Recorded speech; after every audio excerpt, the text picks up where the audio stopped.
Hey everyone, thinking about being Lutheran, and whether you're Lutheran because of the doctrine or you believe the doctrine because you're Lutheran. It is one of the sad things of a biblically illiterate culture, and by that I mean just that, not that people don't read their Bibles, but that they don't know everything that's in their Bible or how to read it in context.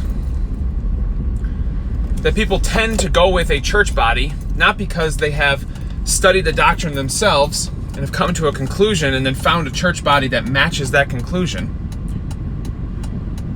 but that they have instead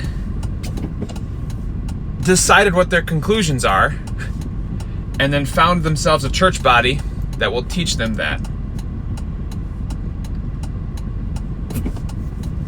So, they end up with a doctrinal system that they've created and gathered around themselves people who will affirm them in what they've already decided to be true. It brings new meaning to the phrase that Paul tells Timothy, that in the last days people will gather around themselves a great many teachers to tell them whatever their itching ears want to hear.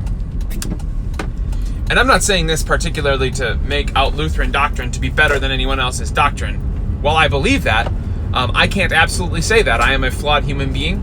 As I read the scripture, it seems to come to the conclusions that make the most sense when you allow scripture to speak for itself and do your best to not import any of your assumptions into reading the scripture. But maybe at the end of the world, I will find out, oh yeah, the Lutherans were not totally right about this thing or that thing. I don't believe that. I haven't been convinced of that by logic and scripture, but maybe it'll happen. But the point is, if we're going to call ourselves any denomination, we should do that because we ourselves have read the scripture and have come to that conclusion. And obviously the Bible is a big book. It takes a long time to study, and going at it completely by yourself without any guidance is probably not a good idea.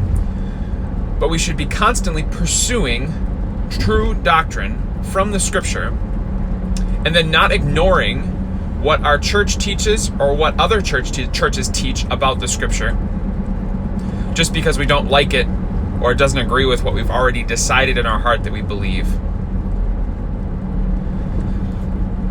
I hope that challenges you to get into your scripture, not just to affirm what you already believe is true, but to challenge yourself to let scripture speak for itself, and then to find yourself a church body that agrees with what the scripture says.